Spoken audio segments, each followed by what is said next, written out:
인프피인 저의 인생책. 저의 인생책은 바로 참을 수 없는 존재의 가벼움이라는 책입니다. 밀란 쿤데라라는 작가가 쓴 소설책이고요. 제가 특별히 소설이라는 장르를 좋아하는 건 아니지만 이 책을 인생책으로 꼽는 이유는 이 책의 줄거리를 따라 나가면서 읽을 수 있는 몇몇의 문장들이 정말 감명 깊고 저한테 많은 울림을 줬기 때문이에요. 사실 이 책을 제가 완벽하게 이해했다고는 말을 못하겠어요. 어려운 책이고 몇 번을 읽어도 그냥 이제 넘어가게 되는 페이지도 있고, 하지만 어쨌든 인생책이라는 거 줄거리는 별게 없어요. 네 사람이 등장을 하고요. 이 네 사람이 어떻게 서로 얽히고 설켜서 사랑을 나누는지, 그리고 또 등장인물 중에 이제 두 명이 어떻게 그들의 인생을 마무리하게 되는지, 그런 것들을 그려나가는 책이에요. 사실 줄거리는 별게 없어요. 그런데 제가 좋아하는 이제 부분들을 한번 추려봤습니다.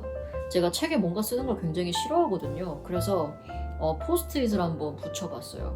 그랬더니 좀 앞부분에 제가 좋아하는 문장들이 많이 몰려있더라고요. 이게 절대 제가 뒤에를 못 읽어서 그런 게 아니라 진짜로 앞부분에 인상 깊은 문장들이 많았어요. 그래서 이 문장들 중에 몇 개를 한번 제가 읽어보려고 합니다. 그는 한없이 자책하다가 결국 자기가 진정으로 원하는 바가 무엇인지 모르는 것은 너무도 당연하다고 생각했다. 사람이 무엇을 희구해야만 아는가를 안다는 것은 절대 불가능하다. 왜냐하면 사람은 한 번밖에 살지 못하고 전생과 현생을 비교할 수도 없으며 현생과 비교하여 후생을 바로잡을 수도 없기 때문이다. 테레자와 함께 사는 것이 나을까 아니면 혼자 사는 것이 나을까? 도무지 비교할 길이 없으니 어느 쪽 결정이 좋을지 확인할 길도 없다. 모든 것이 일순간 난생 처음으로 준비도 없이 닥친 것이다. 마치 한 번도 리허설을 하지 않고 무대에 오른 배우처럼. 그런데 인생의 첫 번째 리허설이 인생 그 자체라면 인생에는 과연 무슨 의미가 있을까? 그렇기에 삶은 항상 밑그림 같은 것이다. 그런데 밑그림이란 용어도 정확하지 않은 것이, 밑그림은 항상 무엇인가에 대한 초안, 한 작품의 준비 작업인데 비해 우리 인생이라는 밑그림은 완성작 없는 초안, 무용한 밑그림이다. 토마시는 독일 속담을 되뇌었다. 한 번은 중요치 않다. 한 번뿐인 것은 전혀 없었던 것과 같다. 한 번만 산다는 것은 전혀 살지 않는다는 것과 마찬가지다. 이게 마지막 문장이 좀 충격적이죠. 한 번 사는 것은 살지 않는 것과 마찬가지다. 작가가 진짜 이 말을 하고 싶은 건 아니었을 거예요. 이 소설이 시작되면서부터 작가는 저희한테 계속 물어요. 우리 인생에서 무거운 것이 진정으로 가치 있는 것일까? 아니면 가벼운 것이 진정으로 가치가 있는 것일까? 어느 쪽이 더 좋은 걸까? 이런 질문을 계속 하는데요. 이것도 이제 그런 질문 중에 하나인 거죠. 우리 인생은 한 번뿐이고 한 번 살고 나면 우리는 사라지고 마는데 이런 가벼운 인생이 우리한테 무슨 의미가 있나? 이런 질문을 던지는 거죠. 그래서 이런 부분에 대해서 한번 깊게 생각해 보게 만드는 그런 문단인 것 같아요. 다음은요. 미리 표시를 해놨는데도 찾기가 힘드네요. 그 다음 문장은 좀 짧아요. 그 당시 토마시는 은유란 위험한 어떤 것임을 몰랐다. 은유법으로 희롱을 하면 안 된다. 사랑은 단 하나의 은유에서도 생겨날 수 있다. 이 문장을 좋아하는 이유는 제가 사랑에 빠지기 시작할 때 느끼는 것과 굉장히 비슷하기 때문인데요. 아마 많은 분들이 그러실 거예요.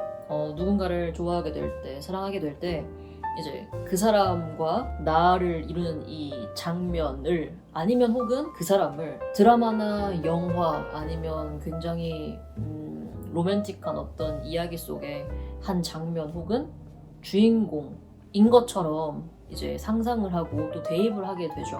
상대방을 굉장히 이제 막 연약하고 또 지켜줘야 할 존재처럼 생각을 하게 된다거나 이런 식으로 상대방에 대한 은유가 시작될 때 우리의 사랑도 시작이 된다 하는 이 표현이 저는 정말 처음 이 문장을 만났을 때부터 좋았어요.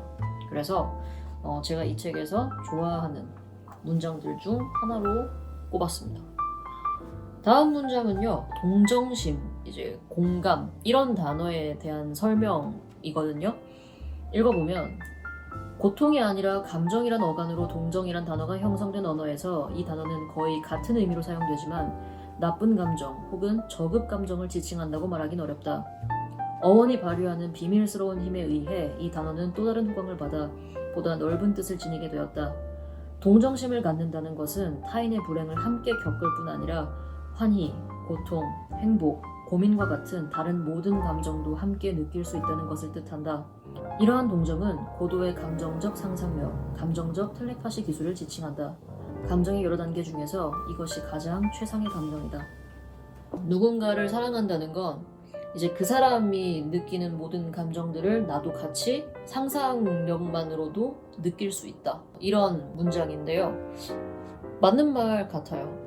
보이지 않는 감정마저 내가 상상하고 이해하려고 하는 그 무한한 동감, 그 무한한 공감 능력?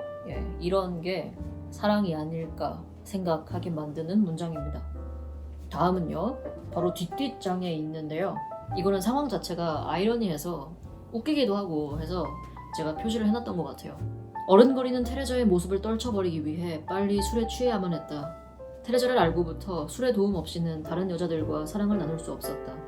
그런데 입가에서 풍기는 술 냄새야말로 테레자가 가장 쉽사리 그의 바람을 눈치채는 단서였다.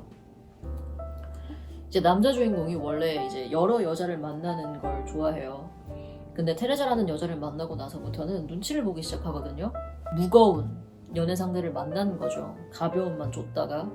그래서 이 사람이 술에 취하지 않고서는 다른 여자와 잠들지 못해요. 그런데 역설적이게도 이 술 냄새가 바로 이 남자의 바람길을 테레자에게 알려주는 장치가 되죠. 아이러니하죠. 다음은요. 더 짧아요. 문장이 점점 짧아져. 기분 탓인가? 자신이 사는 곳을 떠나고자 하는 자는 행복하지 않은 사람이다. 너무 맞는 말이지 않아요?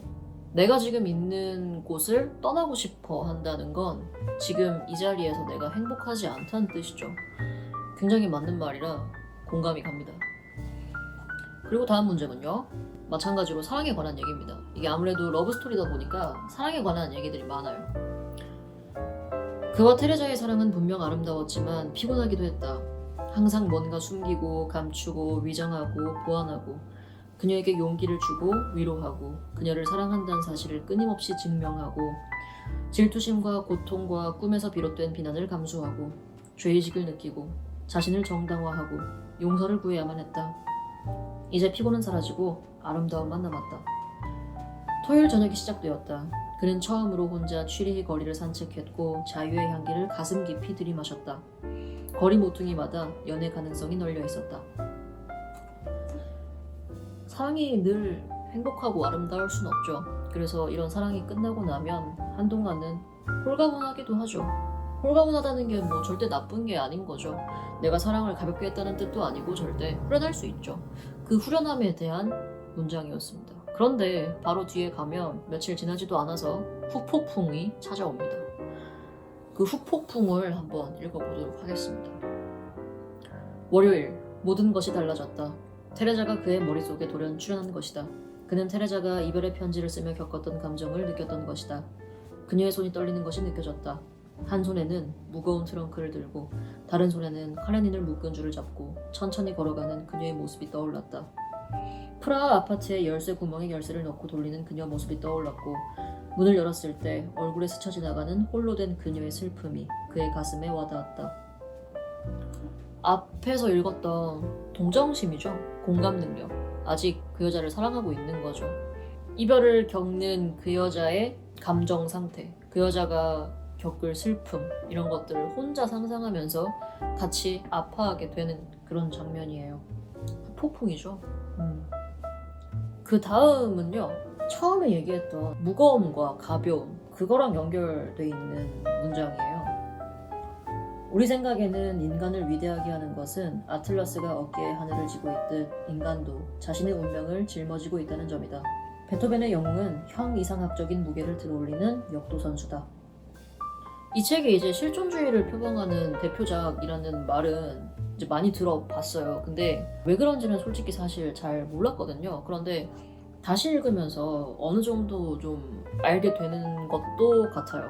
이 문장이 그 실존주의에 관한 약간의 깨달음을 준 것 같습니다.